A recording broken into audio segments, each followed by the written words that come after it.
Okay, good morning, everyone. Thank you for joining today's roundtable discussion. We have people still logging on to attend. We will get started in a moment, but just a few things to go over before we begin today. All attendees that are logging on are automatically muted and off camera. Throughout the event, attendees can submit questions in the Q&A box that you'll see at the bottom of your screen, and we will select a few of these questions at the end of our session. When you're submitting questions, please identify your organization and who your question is for so we can direct it to the correct person. And then lastly, this event is being recorded and is open to the press. We will not take press questions, however. And with that, I'm going to turn it over to Senator Todd Young. Well, thank you, Kelsey, and thanks so much to Senator Schatz, who has been my partner on these efforts and is just such an amazing leader. I want to thank our roundtable participants and those who are currently tuning in. We're hosting this roundtable today to discuss a fundamental challenge that affects really the very core of American life, housing affordability. A 30,000-foot view of our housing crisis reveals the state and local land use and zoning regulations are often the root of our difficulties and this broader crisis. They stifle our ability to construct new housing quickly and affordably, and the impact is felt nationwide, intensifying our housing shortage and pushing prices upward for countless Americans. But it's not just about identifying problems. It's about proactive solutions, and that's where the Yes in My Backyard, or YIMBY Act, comes into play. I introduced this bill with Senator Schatz because across the country, burdensome zoning measures severely hamper the development cost and availability of housing. These exclusionary zoning laws not only limit the supply of new homes, but also indirectly place taxpayers on the hook for the associated unnecessary costs. I respect the rights of states and localities to govern their own zoning policies. However, it's become problematic when those very policies lead to inefficiencies that national taxpayers must, in the end, bear. The YIMBY Act encourages localities to adopt more pro-growth zoning practices and to cut through the red tape that has long hampered construction and increased costs. Overregulation drives up costs, and it creates barriers that are counterproductive to our goals. So our overarching goal, echoing the Housing Act of 1949, is to ensure that every American has access to decent and suitable housing. To achieve this, it's important that we tackle the housing supply shortage that is acutely felt across the nation. And as you can see today, this isn't a red state or blue state issue. It isn't a rural or urban issue. It isn't a conservative or progressive issue. It's an issue that's affecting Americans at all income levels across the country. Our YIMBY Act represents a balanced approach, aiming to remove zoning barriers that impede our ability to provide affordable housing. So it's time to look beyond narrow local interests and consider the broader national good. Unfortunately, my schedule isn't going to allow me to stay for the entire roundtable, but I look forward to hearing from our participants and working together to get this done. So thanks so much to all of you, and have a great roundtable session. Thank you, Senator Young. Thank you for your partnership and your leadership. I know you have a Foreign Relations Committee markup to get back to, and so we appreciate you not just taking the time this morning, but also generally for being a leader on housing affordability. I want to thank all of the panelists for participating in this roundtable to share your perspective. I also want to thank especially Todd Young and his staff for the continued partnership that we have. You know, the housing shortage didn't happen overnight. It is the product of decades of broken and racist housing policy, particularly zoning laws, restrictive covenants, and land use regulations that were designed designed to segregate Americans by race and class. Despite race-based zoning being ruled unconstitutional in the year 1917, cities ignored the decision and got around it in other ways. In the 1920s, the federal government itself organized an advisory committee on zoning to promote new policies, and the bias was clear. The committee was comprised of outspoken racists that called for racial divisions in housing developments and warned realtors of introducing members of any other race or nationality to a neighborhood that would, quote, be detrimental to property values. Municipalities adopted single-family zoning, preventing other multifamily or affordable housing in order to maintain the so-called character of the neighborhood. And I want to pause for a moment to divert from my script to tell you that people are still talking about the, quote, character of the neighborhood as if it is some benign aesthetic or environmental description when it's got its roots in Jim Crow. The legacy of those laws and regulations continues to make it all but impossible to build new housing and makes it more expensive. And so it is no wonder that homes, particularly affordable ones, are so hard to come by. Home ownership is increasingly out of reach for more and more people. Rent continues to skyrocket, and homelessness is setting grim records year after year. Fixing the housing shortage starts at an obvious place. To have more housing, we need to make it easier to build more housing. That means eliminating unnecessary barriers and legalizing the types and the amounts of housing people want and people need. A lot of this work by default will happen at the state and local levels, but the federal government has a role and responsibility to help to encourage reform as best that it can. It's why Senator Young and I introduced the Yes in My Backyard Act, which would require CDBG recipients to report on their progress in adopting pro-housing land use policies. The Pathways to Removing Obstacles to Housing, or pro-housing program that I created last year, goes a step further. It provides grants to states and localities that reform their land use policies and eliminate barriers that constrain the supply of homes. Again, this is not grants for studies. This is grants as an inducement or an incentive for actually changing things to make it easier to build houses. The program just got an additional $100 million last month as part of this year's appropriations bills. And given the scale of the problem nationwide, that may not sound like a lot of money, but it is designed to enable the zoning reforms that unlock more affordable neighborhoods.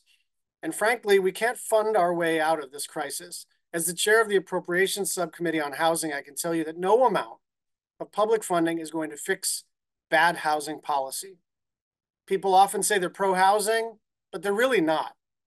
They're for it, but only if it's being built in neighborhoods far away from theirs. They're for it, except if it means more people showing up on their streets and in their communities.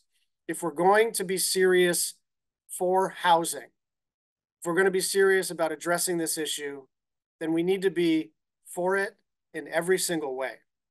There is a way out of this crisis, but we have to build, and we have to build a lot. And it's going to require partnership and collaboration between all levels of government, industry, advocates, and communities across the country, and from all of you. I want to really thank and welcome and introduce our panelists for our discussion today. I am thrilled that we have the Speaker of the Oregon House, Julie Fahey, Ms. Erica Young from the Lincoln Institute of Land Policy, and Ms. Sonia Traus of YIMBY Law. I want to thank you all for joining us, for all of your work, not just in participating in this important roundtable, but for everything that you're doing at the local and state level. And so Speaker Fahey, please proceed with your opening remarks. And after everyone gives their opening remarks, I'm hoping for a little bit of a more informal vibe. But Madam Speaker, please proceed and welcome. Thank you, Senator. Really happy to be here. We know that states have been on the front lines of the housing crisis that the Senator talked about. Oregon, like most states on the West Coast, has not built enough homes to meet the need. Our economists estimate that we are about 140,000 homes short of what's needed for current residents in Oregon today, and we need to build over 500,000 new homes in the next 20 years. The impact of that lack of homes is very clear on the ground. It's making housing less affordable. and it's driving homelessness in our state. And it makes it more difficult for people to live near where they work or go to school. And when you're a state like us that has 2 million homes and 2.1 million households, it's like a game of musical chairs. And the people who end up getting left behind are the most vulnerable in our communities.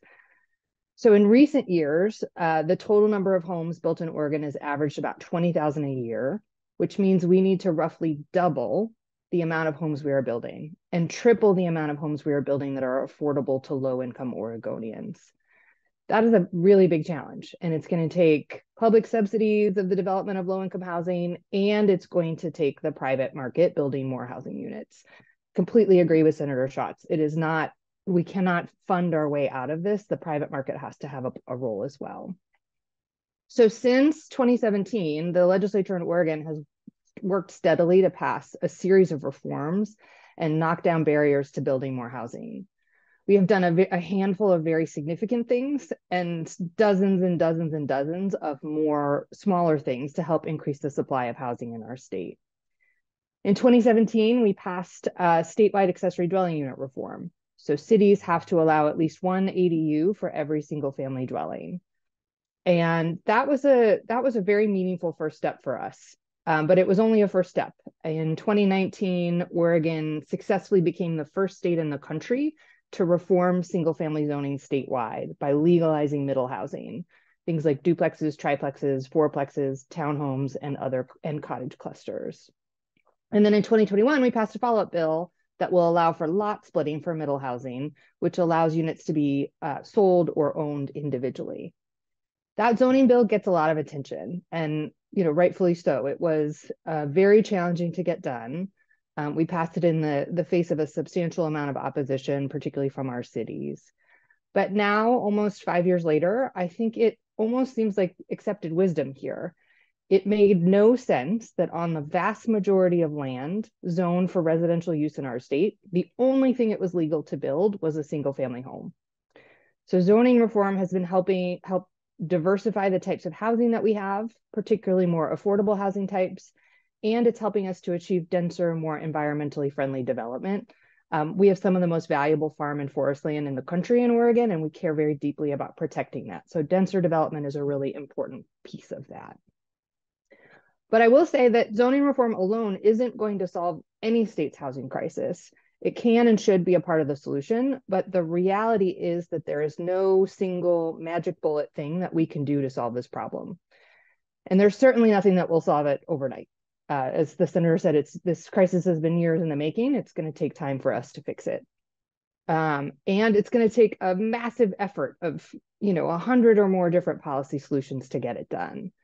So in Oregon, in the years since we passed zoning reform, we have also passed a major overhaul of how we plan for needed housing in our state and how we hold cities accountable to production targets. We've passed significant investments in building and preserving subsidized affordable housing and supersetting affordable housing construction so that affordable housing can actually get built somewhere. Investments in local infrastructure to support housing through, water and wastewater. We've set up a revolving loan fund for local governments to access so that to help support development in their communities. But we also have had a whole long list of smaller things that I won't get super into, but legalizing single room occupancy housing, investments in factory built housing like modular housing and manufactured housing, breaking down more regulatory barriers around design standards. There is a whole, even to the point of, making it so that more apartment buildings can be built with a single stairwell rather than two stairwells.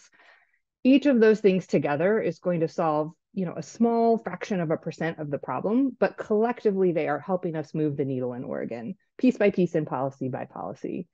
So I think it's important. It's so important that we're here today sharing success stories. When I was chair of the housing committee in Oregon, I pulled together a group of the housing chairs in the West Coast states, California, Washington, and Hawaii, to meet regularly and talk about what we were doing to address housing affordability. It was enormously helpful to hear the ideas and the lessons learned from other states. So I'm really grateful to be here today to share our success in Oregon and learn from everyone else. Thank you. Thank you very much, Speaker, and thanks for your leadership on this issue over many, many years. Ms. Young, please proceed with your remarks. Thank you, Senator Schatz. And thank you to Senator Young and his staff for the opportunity to come and speak on this. I'm not going to go into some of the history about zoning. I think Senator Schatz, you laid it out quite well.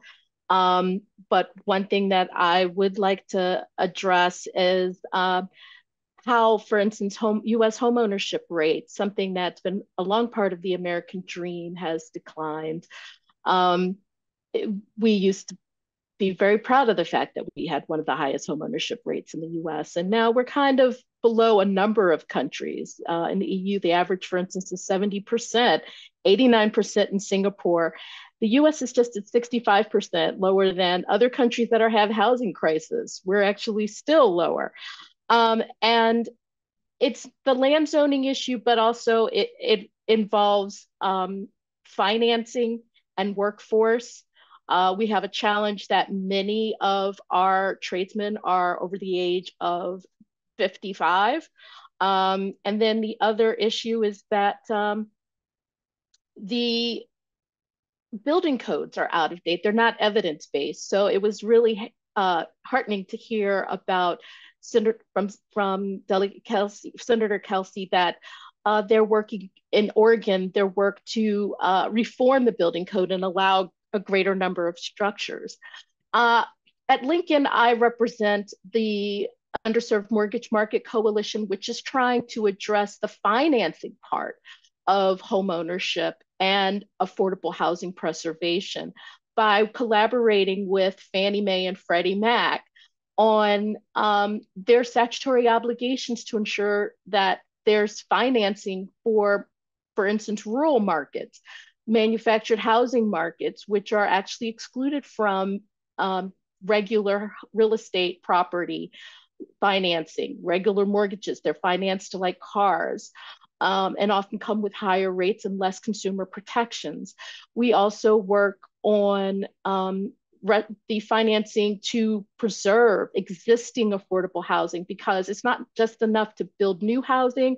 We have to preserve and upgrade the existing housing that we have, which brings me to my other project, the Innovations in Manufactured Housing, which we work to improve the overall sector through quality and energy efficiency and disaster resilience of units by increasing financing and also increasing things like tenancy rules, where instead of the traditional month-to-month ground rents that manufactured housing owners often pay if it's on rented land, that they can have a standard 12-month lease.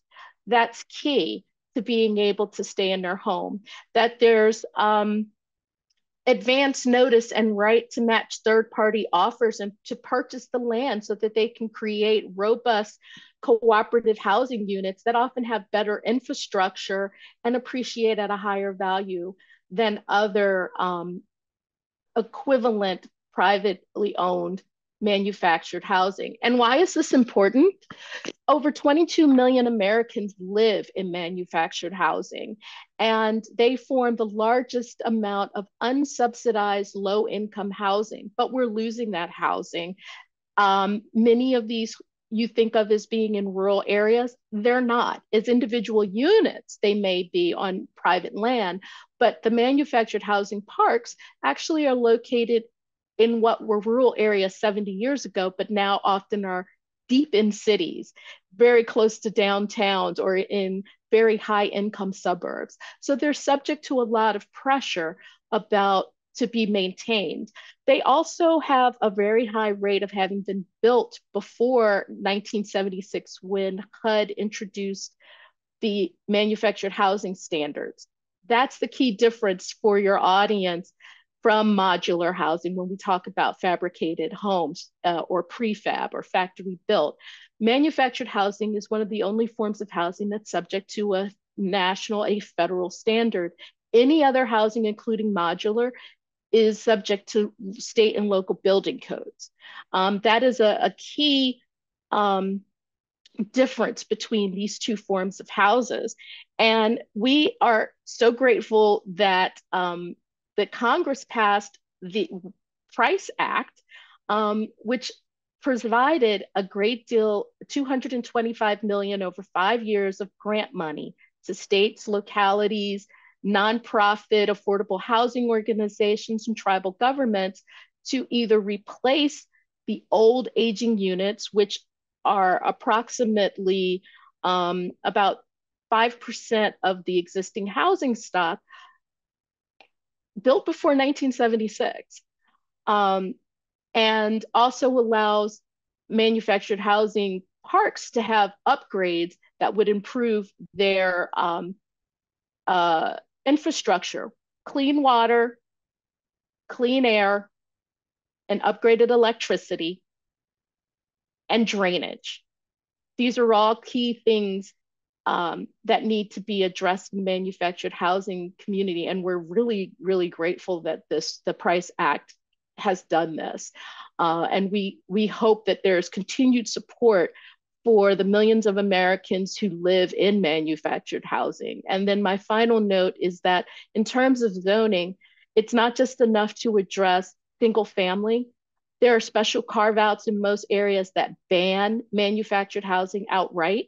Where they don't ban manufactured housing, they put in discriminatory design requirements that they don't subject neighboring single family homes, site-built homes to. For instance, roof pitch, porches, garages. We are glad that, and we want to recognize that the industry has stepped up and started creating homes that fit this type. But as long as we still have these deliberate restrictions on manufactured housing, which are often 30 to 40% cheaper than site built, and yet of an equivalent quality, we're going to be missing a key tool in the toolbox. Thank you. Thank you very much. That's very helpful. Ms. Traus, please proceed with your remarks. Hi, everybody. Thank you so much, Senator, for having me. I'm so excited. It's really an honor. So I've been organizing pro-housing renters and allies for about 10 years. I started out with a group called the SF Bay Area Renters Federation, and now my organization is called YIMBY Law, or just Yes in My Backyard. And our partner organization is YIMBY Action. And YIMBY Action has chapters. We have 50 chapters in 23 states. So it's really grown. And it's, far beyond what I thought would happen 10 years ago, but it turns out this kind of organizing for housing there was a great need for it. So if you think about the home you live in right now, before it was built, when it was at the permitting stage, could you have weighed in? I mean, probably not, right? You may not have been born, or if you were born, you were a child, you lived across the country. There was no really way, you benefit from this housing now, you live in it. Yeah, hopefully you enjoy it, or at least it's the best option you had at the time. So if you could have weighed in, you probably would have said yes, but there was really no way for you to weigh in. And realizing that is, I think, really a key to understanding why our political process causes housing to be underbuilt. Political decisions about building housing are very unlike most other political decisions because, if you have a sales tax or something, people who are for it and against it have an opportunity to weigh in before it's passed. But for any given, housing unit or even a rezoning, a lot of times the people who are going to benefit don't live nearby. They're not there to show up to say, I think in 7 years, my job is going to change. So I'm going to move to like this particular suburb, it's just not how it works. And so, there's not really any other consumer good that works like that, right? Like current Toyota owners don't get to weigh in on whether Toyota's, going to build a lot of cars this season or not that many cars. And it actually sounds quite ridiculous. So we call this concentrated harms, distributed benefits. And it is similar to climate, right? You might have a factory or something that wants to pollute. That's good for them. The people who are suffering from it are all over the region, all over the world.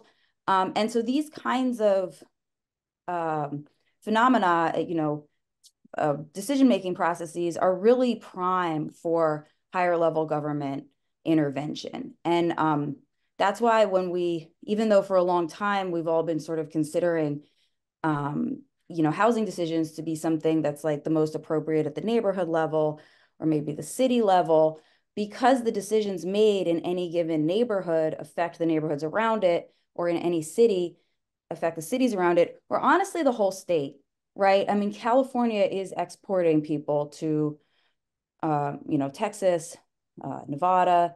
Probably lots of people on this call live somewhere with an influx of Californians, right? So if you guys are frustrated and you're like, Californians are ruining my city, it's actually, it's very reasonable to get involved in land use decisions outside of your neighborhood.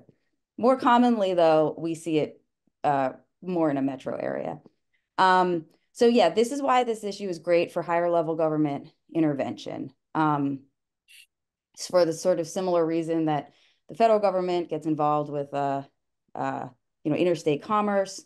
This is part of that. So we're so excited to see the federal government getting involved, and your comments were so inspiring, Senator Schatz. Like, I never thought I would hear, this kind of like vision at the federal level, because for so long people have been thinking that doesn't matter.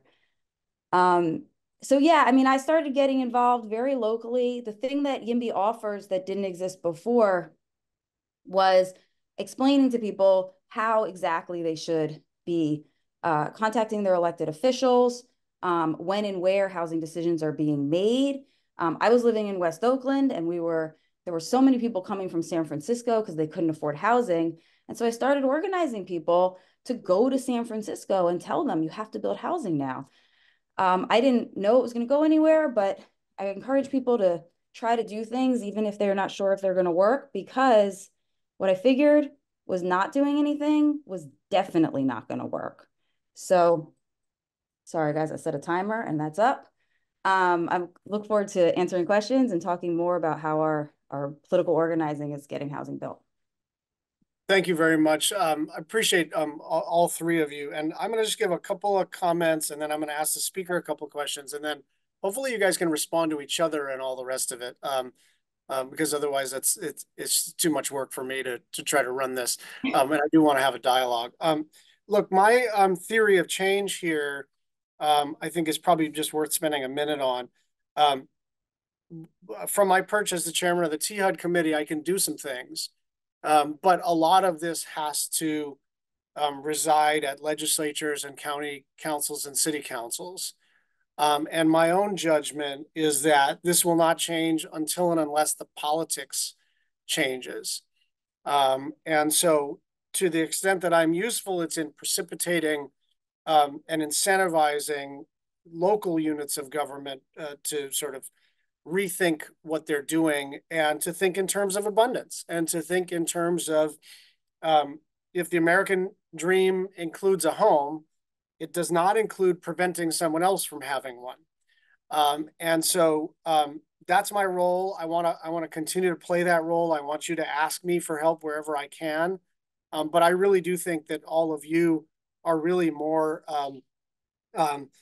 in a leadership position here. But I guess my first question for the speaker, and you said something to the effect of that there's no magic wand, and I've seen the politics of the climate example is a good one, the tyranny of or, right? When I was in the Hawaii legislature, it was, are we going to do geothermal or wind or solar or conservation or?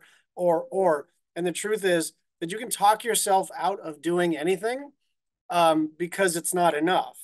And really the way to look at this is and everything's worth a percentage point. And you try to just build, you just rack up change. And if something, the ADU conversation is a funny one because people complain both that it will create sprawl and also that it won't create enough units. Both of those things can't be true. But the, City and County of Honolulu in their first year had fewer than 100 ADUs. In the subsequent year, more than a couple of hundred. And if you do that over 10 years, that's the equivalent of some pretty big projects. And so if you wouldn't mind, Speaker, just talking about the ands, talking about the which techniques get you your biggest bang for the buck. And I also do a political overlay. If something is the hardest thing to accomplish, and yet it doesn't get you more than reform of historic preservation or whatever, then, you know, it may be triaged and we may not touch that one for a while we build a little momentum. So can you talk about some of those little things that add up? And then just a little bit about the politics. How did the public respond after initially being resistant to all of these reforms? Thank you for the question. So I was smiling because I often talk about housing as and. You know, we have to do that movie Everything Everywhere All at Once that came out a few years ago. That's sometimes my analogy. We have to do all of the things. In Oregon, and I know in Hawaii too, the magnitude of the crisis is such that we cannot use the argument, this will not solve the problem, as a reason to say no. Because as I said, nothing will solve 100% of the problem. I am a sort of math and science person by background. So I think about, you know, our zoning reform law maybe solving 3 to 4% of the problem over time. And ADUs, you know, maybe that's 1% of the problem. But if you do 100 things, that gets you closer to solving the problem. So that's very much my approach to this process. And we have a very long list of the last 7 years of all the things we've done to try and increase the supply of housing. On the politics, I think that is an important point, that I see a fair amount of arguments of like, this isn't going to solve the problem, and so therefore we should do something else, or we shouldn't do it. And that's an important, you know, thing to be able to combat. But I also think we were talking before the panel officially started about how one of the reasons why I like this policy area so much is it's really rich from a policy perspective, but it's also about sort of changing public opinion and changing hearts and minds. And in particular, you know, I'm a Democrat, and sometimes the opposition comes from the Democratic Party. There was bipartisan support and bipartisan opposition to the bill, the zoning reform bill in the legislature. And so I really saw it as an opportunity to use my voice and my platform and where I sit to be able to talk to other Democrats about why zoning reform is good, why we do a market-based solution. It has to be part of the solution, and to make sure people understood that we have a shortage of housing, and that's what's contributing to housing affordability and homelessness in our state. So I do think as an elected official, that's part of the reason why this is such an interesting area to work in. One of the other parts is because it is a bipartisan issue, as you know, with Senator Young and yourself. Our zoning reform was, I mean, the two sponsors were Democrats and Republicans, and I worked really closely with some Republican colleagues to get it done. And so the sort of strange bedfellowsness of it all also was super interesting. And I guess the last point I'll make is about coalition building. So one of the reasons we were able to get this done was the very broad coalition of supporters of the concept. So, you know, obviously like home builders, the sort of housing related interests, home builders, affordable housing builders, realtors, a huge number of environmental groups because of what I mentioned about land use and sprawl, AARP, racial justice groups, you know, Habitat for Humanity, business groups. It was a very broad coalition of support. And that's part of how we were able to overcome some of the oppositions, particularly that came from our cities. And I guess my theory of change, at least in some legislatures, is that, you know, I served in the state house for 8 years, never rose to speaker, in case you were wondering. You know, I feel like members are very accustomed to developers demanding too much, environmental organizations telling them to, demanding that the legislators reject the greedy developers' demands, as they should, and that it was ever thus. It was, you know, 30 years of that. And so part of what I'm trying to change is what I think you've been able to accomplish, which is to create a political space for people to say, we do housing, just like we do ag policy, just like we do healthcare policy, we do education policy, we figure out our public hospitals. Every year we do a little bit of housing, and it's not that bad. It is not the one thing that we can't touch. It is not the one thing we can't improve upon. Otherwise, we're going to get politically lit on fire. And so I think you've proven out the model that this is not a hot stove that must be avoided, but rather a rich policy area where we can find some common ground. There are some, excuse me for mixing my metaphors back to Hawaii, but there is some low-hanging fruit here where there's some pretty dumb things that exist in statute, rule, and even just procedure that can be fixed. Ms. Young, I wanted to talk to you just a little bit about the manufactured housing piece. And maybe you can just tell me bluntly, what does the federal government need to change on manufactured housing? And is that statutory, or is that a rule that HUD does, or where are we with that? What needs to happen? Couple of things, a couple of key things. The first one would be, I think we need to keep trying to replace dangerously outdated manufactured housing. So extending the Price Act might be a good way of doing that. We do need to see what the results are for that before I could say that's, but something where we address or better educate ourselves on a policy level about the need for the replacement of outdated manufactured housing and the best ways of going about it. The other thing is financing. Financing is very key. Frankly, the products that are on the market for manufactured housing, for any kind of housing, is really set by Fannie and Freddie, the products that they provide and the loans that they purchase. And so collaborating with them to actually purchase manufactured housing loans to create a product for that. Also, in terms of the developers, purchasing loans that have that preserve affordable housing by mission-oriented developers is key. So that it's a blend, as Speaker Kelsey said. It's a solution that has to be done by both the private sector and by the federal government.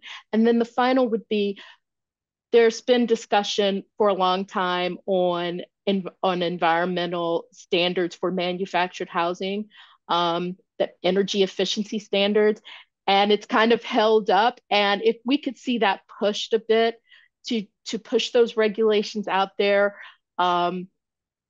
most lower income households are severely utility burdened along with their actual housing burdens. So anything that would lower that burden, producing more homes that are energy efficient. So those are the three areas: a replacement of existing outmoded homes, energy efficiency, and expanding lending. And there are some statutory steps that Congress can do even on the financing side for FHA, as well as for Fannie Mae and Freddie Mac. This is probably a question I could ask my staff off screen, but certainly a statute is better and sometimes quicker, but maybe if you can get back to us on that which does not require a statute and just requires us to, sort of nudge various administrative 3- and 4-letter agencies, that would be very helpful. And then Sure. The other question I have on energy efficiency is, how do you balance the kind of upfront cost question? Because obviously the tenant who pays you, or the owner who pays utilities, will save over time. That's not always, that's a sort of theoretical savings if you can't afford the upfront costs. So right. What do we do about that? Exactly. We are very cognizant of that issue. People pay what they have in their pocket at that moment, not what they think they could save over time. So I think if we could come up with a way to work with some of the affordable housing nonprofits, and even I've been talked to manufacturers, if they could come up with a way that would demonstrate online the cost savings and rebates they can get up front, that could, for instance, take anywhere from $14,000 to $20,000 off the upfront cost of the home from the outset, that would be very helpful. Yeah, the other thing that's been done, certainly with solar for households, is to roll that into the mortgage so that the payer sees the net savings and doesn't have to sort out what's what and what's an upfront cost and what's not, and all the rest of it.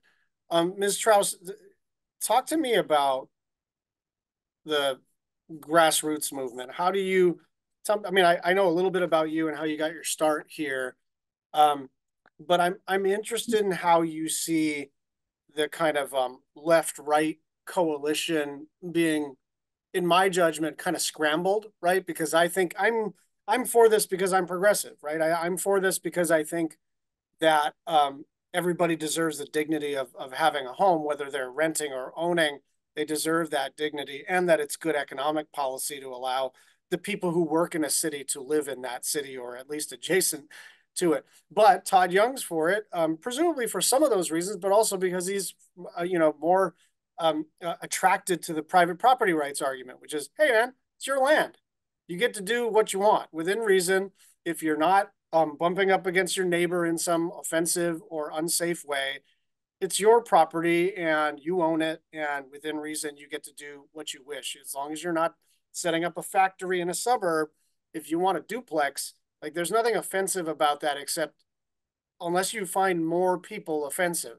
And I just wanted you to just kind of elucidate the evolution of the movement, because I think it is a really interesting aspect of it.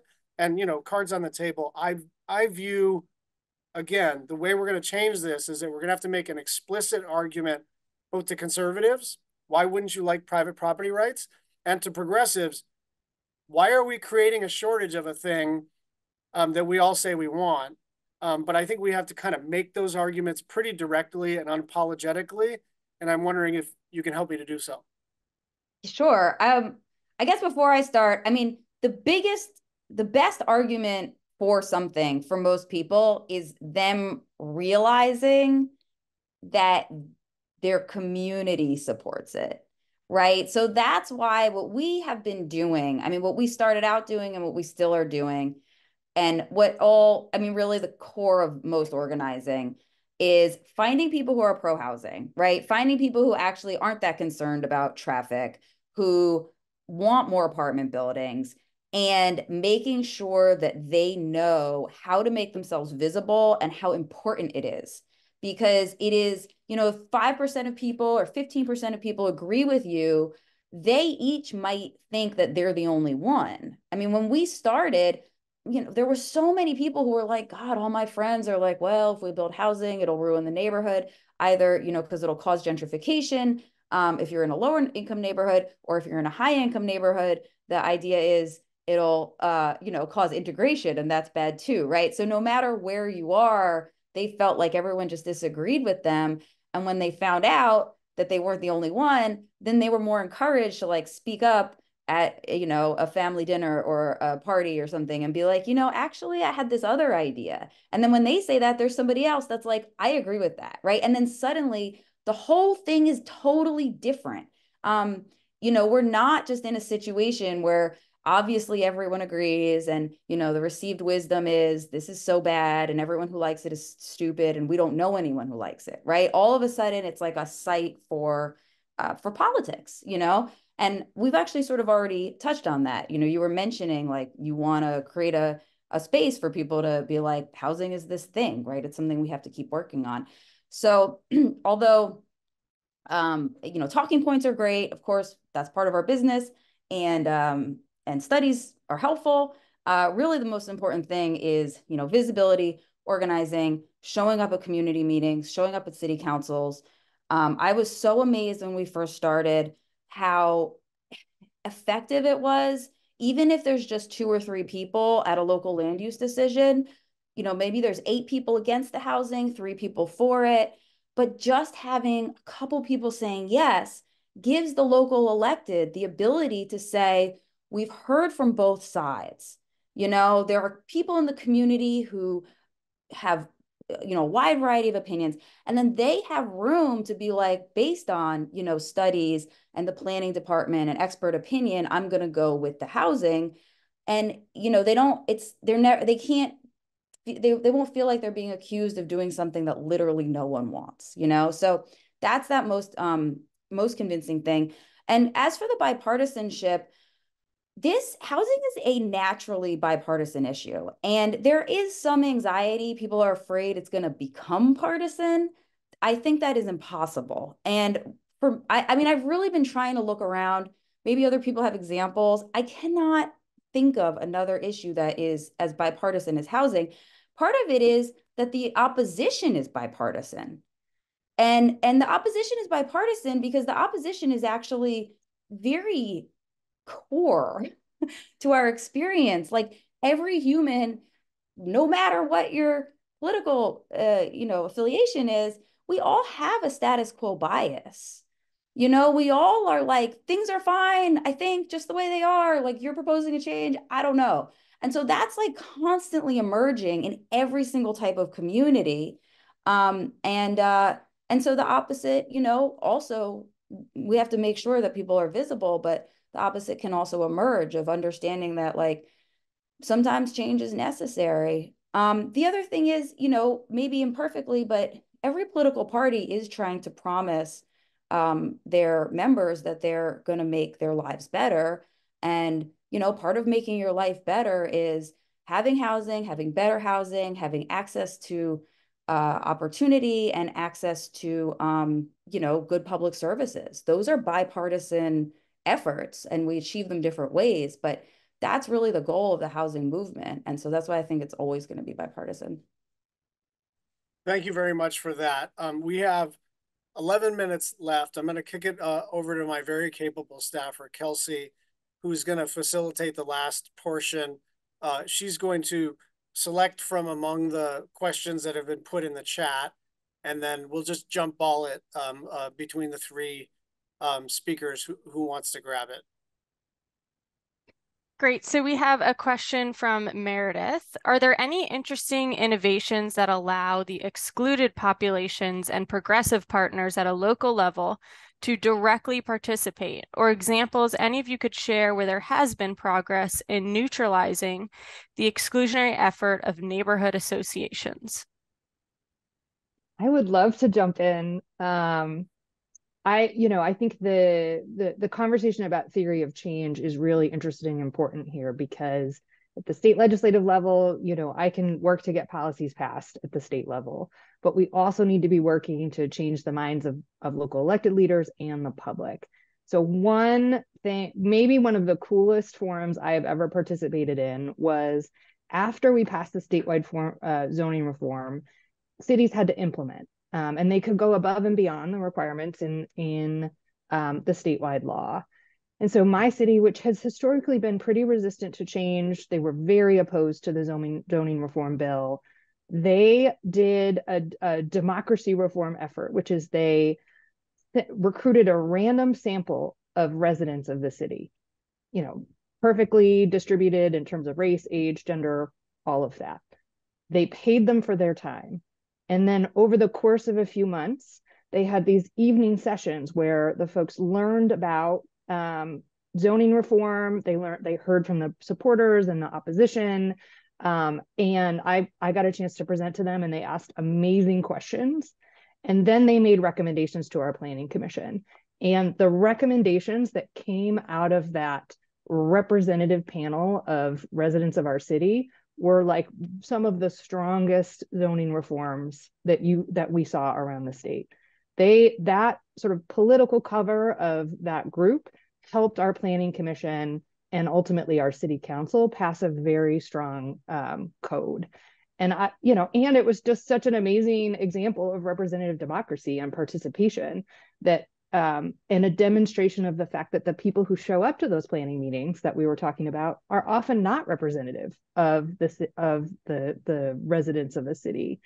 And once you get people to engage in this issue, it is so clear what the right policy choice is. So from my point of view, it was such a cool thing to participate in. It was such a great thing that my city did, and it ultimately resulted in better policy. That is amazing. That's a perfect example of how, on the lawmaker side or even, the bureaucrat side, we have to rethink who we're asking about housing questions. I mean, for a long time, our notion is that the person who lives next to the apartment building is the person we should ask. But that's the person who, institutionally, by definition, they already have housing in that community, right? They don't need more housing. What do they need it for? So, and it's only inconvenience for them. So you know ahead of time that they're not going to be that excited about it. So why are they the people that we're asking? And of course, like if they want to say something, we should hear about it. But we can definitely do public process input design to make it easier and encourage input from the people who are actually going to maybe live there, or maybe their employees will live there, or something like that. So another thing, actually very specifically, I mean, one of the things about COVID is we went to remote meetings for a while. And that has been incredible because, of course, we do encourage people to give input across municipal boundaries, and they do. But some of the lack of representation is actually just people who are like, have kids, they're not going to be able to go to there's really no time of day that's a good time to schedule an 8-hour meeting, right? Either it starts during the workday or it ends in the middle of the night. And it can be very hard to get to, but if you can facilitate people calling in and Zooming in, huge. That's so helpful. And then the other thing is the internet in general. I mean, I really think YIMBYism is one of those things. Like, I don't think we would have been able to organize people if, before the internet. So, and that's, I guess the government had a role in creating the internet too. Go ahead, Kelsey. I'm not going to take that one. Okay, thank you, everyone. We have a question from William. Senator, if you and the other panelists could talk about the role of the federal government a little bit more, and what tools the federal government can use to help encourage state and local governments to make progress. Well, I'll start with 3 or 4 thoughts. First, it's funding. Look, funding matters. All of the agencies that go into the transportation and HUD bill matter very much. And I don't want to be dismissive of, frankly, the work that I mostly do, which is to fund lines of effort, programs, public housing, public financing for public housing, of course, LIHTC, all of it matters very much. I just think it is a necessary but insufficient condition for success. The other is the YIMBY grant program, which is now being administered by HUD, and the first grants are moving out relatively shortly, and we were able to reestablish funding, and then the YIMBY Act. But I guess my own judgment is that in addition to whatever Ms. Young tells me that we need to do on manufacturer housing or anything else, my main role is in convening and in as a, like what I like to call myself as an unreconstructed progressive, to kind of be one of those voices on the national level to say, we have a shortage of this thing and we should make it easier to build the thing that we say we all want. And that I cut my teeth politically stopping stuff. Save Sandy Beach when I was 16 years old, then save Sunset Beach, late teens, early 20s. And then at some point there was a bumper sticker that people had on the island of Oahu that just said, save something. And so from my environmental motivation, I got into politics, and it was always about stopping bad stuff. But given the scope and the scale of the housing crisis and the climate crisis, that there has to be space for us to envision a just and sustainable world, which means we build the things that cause the sustainable world to exist. I'm going to go down the line for final comments in the last 4 minutes. A speaker followed by Ms. Young and Ms. Strauss. Gosh, I was just absorbing what you said, which is, I think, also indicative of Oregon. I feel like there was so much of, particularly environmentalism in the 60s and 70s here, that was protectionist. We have to prevent the thing from being built. We have to prevent the thing from happening and preserve this thing. And we really have shifted, or need to shift, into a model of, we actually have to, if we want to meet our housing goals, we have to build enough housing. If we want to build our climate goals, we have to build enough renewable energy and enough transmission lines. So it's really been a shift in thinking about, some of it is generational, but I think some of it is just by necessity, that to a pro-development way of meeting our goals rather than an oppositional and a protectionist. And that shift is ongoing, and it's hard and it's challenging, and it requires people to change their ways of thinking. And so for me, you at the state level, we can pass policies. And you talked about the sort of development versus enviro dynamic politically. I also think there's a dynamic of, the state legislators listen to their cities. If their city really opposes something, oftentimes if you're not as deep in the housing weeds as I am, you listen to your city. And so the other piece of it to me that has been important is, working to make sure that community leaders in my cities, city councilors, understand the importance of housing and how it needs to be a partnership between the city and the state. And frankly, working to elect more pro-housing city councilors. It also is about public opinion. And I have been so grateful for the organizations on the ground in my community, Eugene, Springfield, Better Housing Together, in Portland, Neighbors Welcome, these organizations that are doing the kind of organizing that I think Sonia talked about, getting people to show up at planning commission meetings and understand that they're not the only ones that think that accessory dwelling units are a good thing. And so those organizations have been a really important part of changing the hearts and minds of folks out here.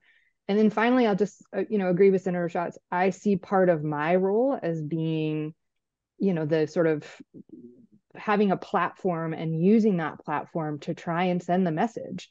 We have a housing shortage. The status quo is not working. People do have a status quo bias. And they need to everyone needs to understand that the status quo is not working for too many people in our state and across the country. And so sometimes being part of being an elected official is just standing up in front of people and saying the same things 100 times over 5 years. And I feel like that is what I have done is, making sure that I'm getting that message out and doing my part to sort of change public opinion about this issue. Thank you very much, Ms. Young, and then Ms. Strauss to bring us home. I would say education, not just education at the policy maker level, education for our civil servants working on these issues, and education for the average American. We've said for 70 plus years that zoning will help retain the value of your home, which is the biggest asset that most Americans own. And now we need to explain why that status quo isn't quite right, and also the dark history behind that status quo. But I think we just need to educate people and continue having that discussion. And that's what makes this roundtable, I think, so incredibly valuable. One thing we didn't talk about is enforcement. So check out our website, yimblaw.org. Once all these wonderful laws are passed, we have to make sure the cities follow them. And so that's what we do. And there are ways that at the state level, maybe the federal level, we can make it easier for private nonprofits to sue cities to enforce laws. In Oregon and in California, we have amazing standing. In other places, it's a lot more mixed. Or encouraging state attorney generals to enforce the state laws. Because one thing I think state legislatures don't fully appreciate is that you can't just leave it up to developers. They're not going to do it. They're not going to do it in a way that advances the public interest. So there has to be some plan for enforcement after we pass these good state laws. Well, I want to thank the three of you. I want to thank the 150 to 200 people who participated in this roundtable. I leave this conversation motivated and inspired. My staff has a lot to follow up on, but please let this be the beginning of our continued dialogue on where we can be helpful to each other and where we can lift up all of the good stuff that's happening across the country. So thank you very much. This ends the roundtable. I want to thank my great staff for putting it together, and let's make more progress this year. Thanks, everybody.